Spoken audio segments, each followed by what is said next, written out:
Kiitos paljon. Joo, kiitos paljon. Ilo ja kunnia olla täällä. Kun death metal iskee nuoreen mieleen, siitä on leikki kaukana.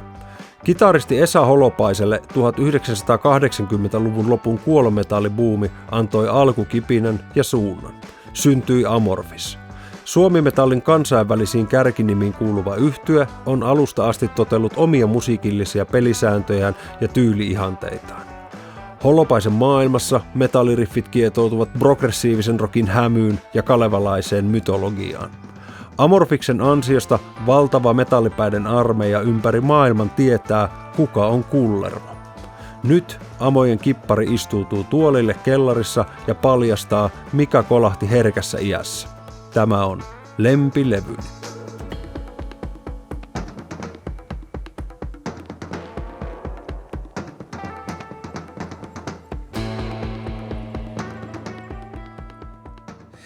No siis mä kuulin tätä biisin tältä levyltä, biisi Knocking at Your Back Door. Itse asiassa mä nyt pitelen tätä argentinalaista versiota, tämä on aika hauska, koska tämä biisin nimethän on täällä espanjaksi. Mutta ei se mitään. Knocking at Your Back Door, sen kummempia kaksoismerkityksiä sen ikäisenä miettimättä, niin luokkakaverini Miika Savin soitti musiikkitunnin levyraadilla kyseisen biisin ja se niinku kolahti niinku siltä istumalta ja voin sanoa, että siitä hetkestä asti musta tuli armoton Deep Purple-fani.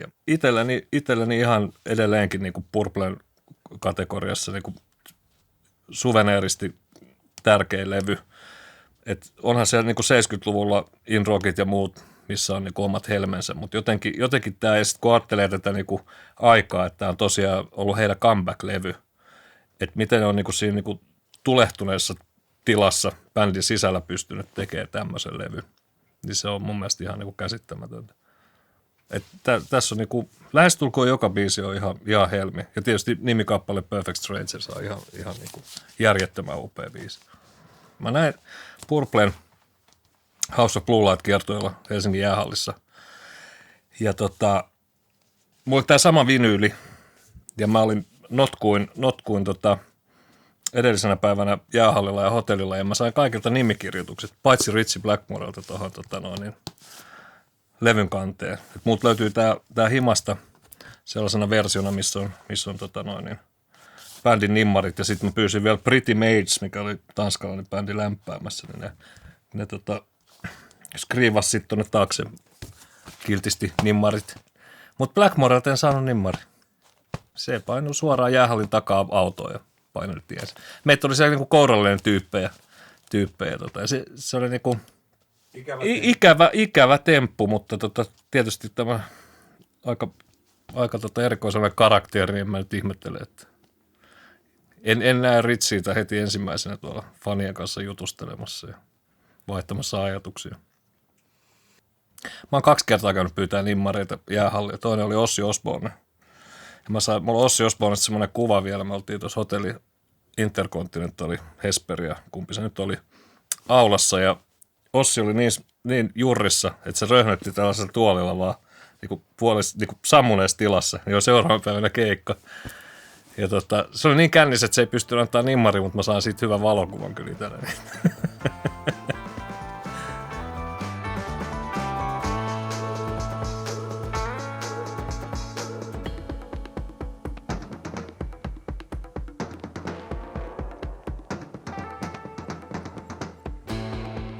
Joo, kieltämättä aikamoiset niinku mystiset viitat saanut harteilleen tää kyseinen levy ja postuumistihan on tullut vaikka mitä. Jeff Bucklin kaiken näköiset demo-kotinauha äänitteet, livet, mitä vaan on, niin löytyy. Mutta tää tosiaan, miten mä innostuin tästä levystä, tapahtui niin, että mä kävin 90-luvun puolivälissä olin kitarapaja liikkeessä tuossa Kruunuhaassa. Siellä käytiin aina kuolailemassa hienoja kitaroita ja mitä milloinkin saattaisi löytyä. Niin siellä soi taustalla tämä Bucklin Grace-levy.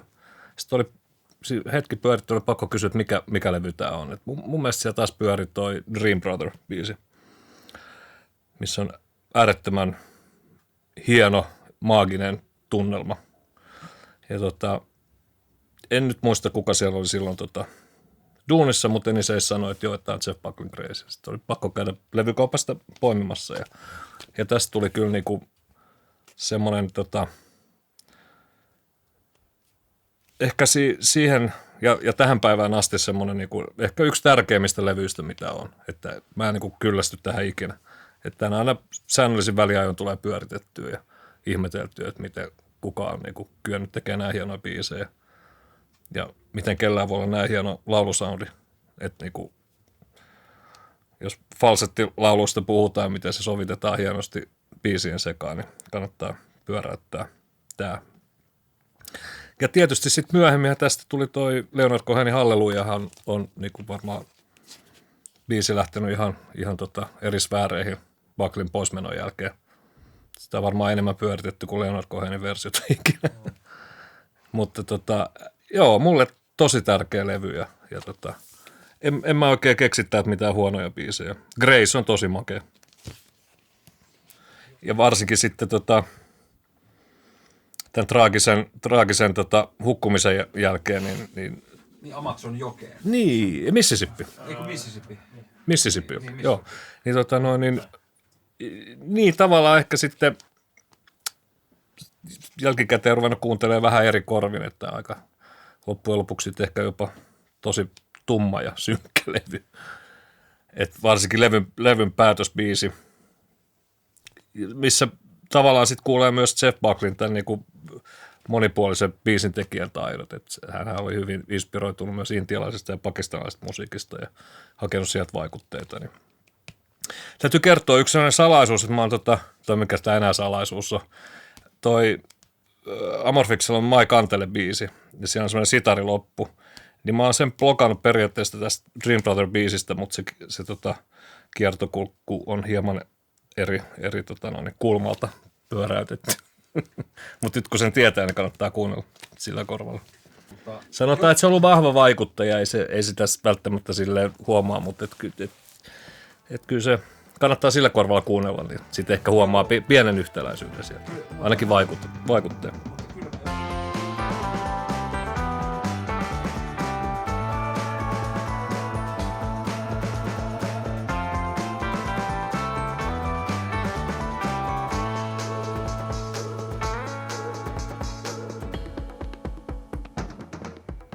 Tämä on jännä. Mä olisin voinut periaatteessa ottaa minkä vaan näistä 1, 2 tai 3.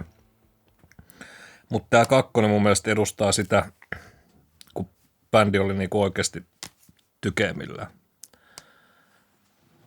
Sekä biisin kirjoituksellisesti että niinku livekeikoilla. Tai ainakin se niinku mielikuva, mikä itselle jäi, että kolmonen siellä on upeat omat hetkensä ja tavallaan täysin erilainen soundimaailma. Ja täytyy sanoa, että näistä 2-3 mikseistä, niin just Palomäen Roopen, niin toi 3. miksi on ihan järkyttävän hyvä, koska sieltä tulee tavallaan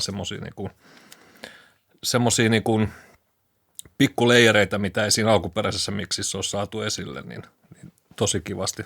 Että se tavallaan, että jos se on tuttu se 3. levy, niin toi niinku avaa ehkä sitä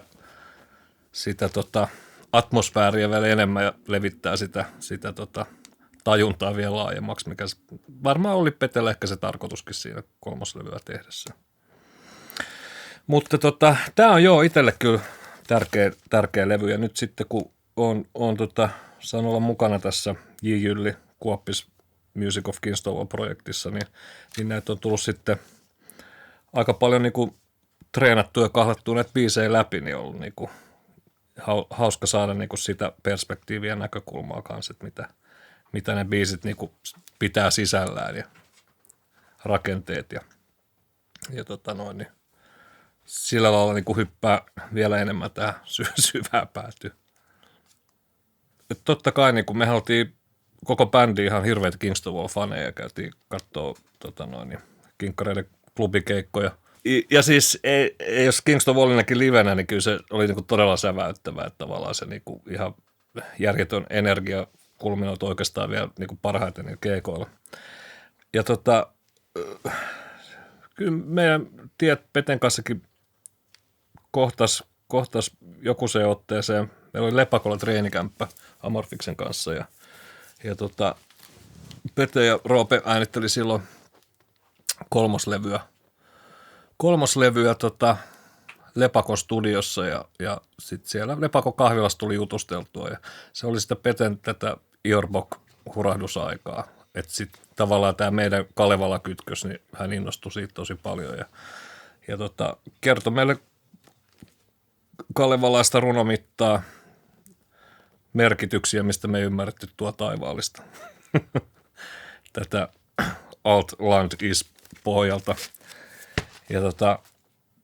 Mutta joo, kyllä me tutustuttiin siellä. Mä muistan, mä soitin Petelle vielä, me oltiin sitten elegiä puuhastelemassa, että tulisiko se soittaa sitari meidän levylle.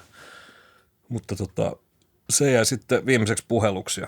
Ja hän oli niinku tosi innossaan ja intoutuneen oloinen ja kertoi paljon, että mitä kaikkea niinku Kingston Wallin kanssa on niinku pläänäällä ja muuta. Mutta siitä ei ollut sitten kauaa, niin, niin Pete siirtyi sitten ajasta ikuisuuteen. Että joo, traagista ja iso menetys kyllä. Joo, siis kulttisuosio on ihan niin kuin järjetön. Ja mikä on mun mielestä hienoa, että tavallaan, että sitten nämä biisit on alkanut elää ihmisille, ketkä ei välttämättä olisi elossa silloin syntynyt vielä, kun nämä levyt on tehty, niin siellä on niin kuin nuoret löytänyt Kingston Wallin musiikin. Kingston Wall cover-bändejä Suomessa, mitkä soittaa Kingston Wallia aivan yksi yhteen. Ihan uskomattomia bändejä, nuorten perustamia. Ja mä kävin katsoa semmoinen kuin Kinky Things, esiintyi Kimmo Aron luoma Kingston Wall-kirjan, tai Petri Wallin saaga-kirjan julkaisutilaisuudessa, niin mä olin ihan niin kuin monttu auki, että niin kuin nuoret jäbät ja ihan niin kuin käsittämättömän hienosti coveroa Kingston Wallia.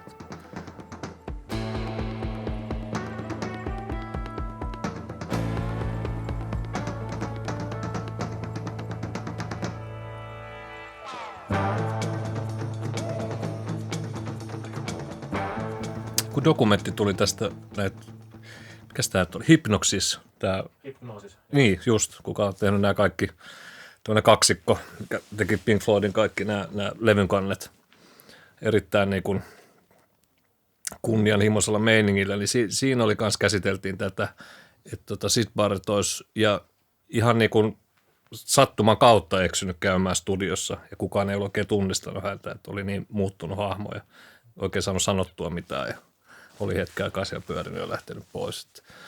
Mutta tämmöinen niin ihmeellinen yhteensattuma, että jos se nyt on ollut vaan sitten, että hän on eksynyt just silloin, kun hänestä tehtyä biisiä on äänitetty, niin aika moista. Ainakin juttuna aika hieno ja traaginen. Mä oon tosi paljon kahlannut Floydia ja ollut aina niin kuin semmoisia eri aikakausien levyjä, Echoes ja Animals on hyvin, hyvin tärkeät itselle.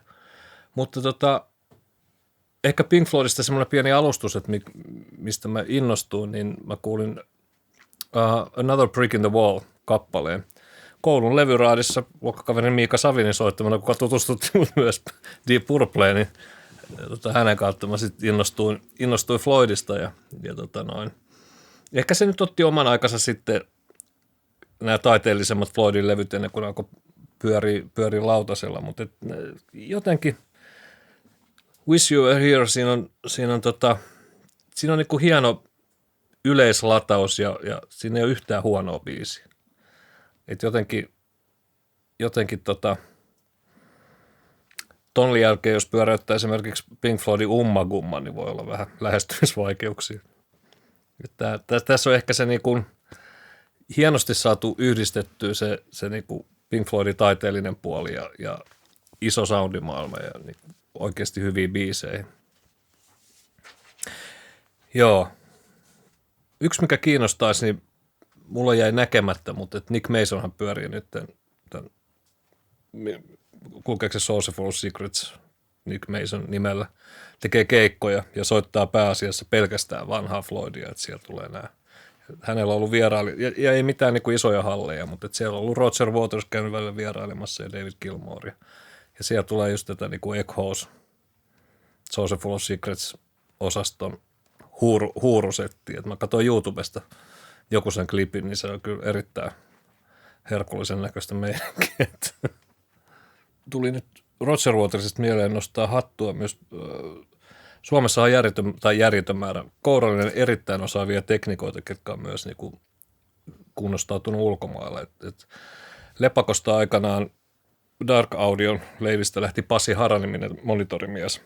Sai pestejä Slashin bändiin ja System of a Downiin ja nykyään taitaa olla kaksoiskansalaisuus Yhdysvalloissa. Hän kiertää tällä hetkellä Roger Watersin kanssa monitorimiehenä. Et siellä on niinku isoja hommia. Ja hienoa, että on suomalaista osaamista myös tuolla alalla tai saralla.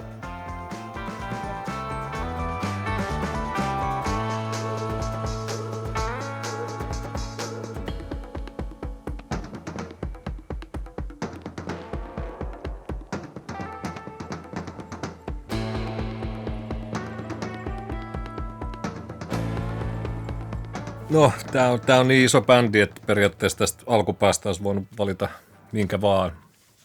Mutta kyllä sitten loppupelissä niin mulla kuitenkin tämä Ride the Lightning ehkä edustaa sitä Metallicaa, mikä niin kuin alun perin silloin muuhun kolahti. Serkultani kuulin, hänellä oli tämä C-kasettina, ja kuulin levyä, ja tämähän kolahti saman tien, että kuka tekee näin niin kuin rajuu musaa. Ja tämä on kestänyt hyviä aikaa. Mun mielestä täällä on niinku just The Creeping Death, For Whom the Bell Tolls ja Levi Slovari Fade to Black ja tämä mystinen The Call of Cthulhu, mikä päättää hienosti levy, mutta joo, jotenkin tämä koko soundimaailma, kun vieläkin, jos on niinku kyrpiintynyt tuohon Metallicaan ja sitä tulee joka tuutista, niin sit laittaa tämän levyn soimaan ja kuuntelee, että ai niin, että tässähän tämä oli niinku perushommien äärellä, että unohdetaan nämä muut. Mutta tämä on mun mielestä mielenkiintoista, että tässä on niinku nykyään jo titelattu The Luckiest Guitar Player on Earth, Kirk Hammett. Ja siis se on niinku kaikella rakkaudella niin se on niinku alisuorittamista vuodesta toiseen. Että miten se on niinku mahdollista, että biisejä, mitä se on soittanut niinku vuosikymmeniä, niin ne ei vaan niinku sit lähde keikalla. Että jotain erikoista. Että kiinnostaako enemmän sitten surffiaalat tuolla Havain auringossa vai, mutta en tiedä. Joku orastava Alzheimer, mutta tämä on kyllä joo. Ja tässä albumin takakannessa oleva Cliff Burtonin kuva, aivan mieletön. Suu auki. Mieletön soundi. Kun otetaan nämä 5 levyä, niin tämä on tosi vaikeaa. Että esimerkiksi tämä Metallican Ride the Lightning edustaa sitä koko niin kuin genren hyökyaaltoa, mikä kävi itselleni mukaan lukien Slayerit ja kumppanit, Saksa, Trashit, Kreatorit ja nämä, niin kaikkihan niitä niinku kuunneltiin ja imettiin vaikutteita ja sitten löytyi hengenheimolaisia ja ketkä kuunteli samaa musaa ja perustettiin ekoja bändejä, niin kyllä nämä silleen kulminoituu totta kai niinku tämä Metallican levy ehkä eniten tähän, mitä niinku itse tänä päivänä tekee. Ja sinänsä jännä kanssa, että nämä kaikki levyt, mitä tässä on, niin on just siltä niinku omalta pieneltä periodilta, sykliltä niin kuin omaa nuoruutta tavallaan, jos ajattelee. Että ehkä se on että siinä tietyssä iässä niin semmoinen niin kuin vaikutteiden siemen kylvetään, mitä sitten, mistä sitten niin kuin, mikä kulkee loppuelämän mukana ja niistä eroon pääse, vaikka halusikin. Että kyllä sen, tai itse ainakin huomaan, että ne niin kuin kaikista tärkeimmät levyt on tuon oman nuoren aikakauden tietyltä periodilta ja en mä niinku,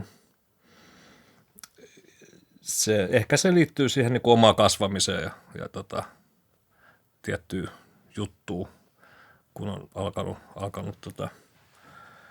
alkanut omia musisointeja harrastamaan, niin. Mutta se on jännää, joo. ei mun niinku myöhemmällä iällä en mä ole löytänyt mitään semmoista, mitä mä niinku raivokkaasti kuuntelisin tai laittaisin pyörimään ihan yhtä suurella palolla kuin näitä vanhoja klassikoita. Joo. Ja tietysti tästä puuttuu, niinku, mikä tavallaan on myös osana tätä Metallica-hommaa tässä, niin tästähän puuttuu Stonen eka, mutta mä veikkaan, että joku on ollut pakko soittaa se tässä. Kyllä Stone. Niin just. Stone on käyty läpi. Kiitos paljon, oli tosi kiva tulla. Joo. Turistat täällä.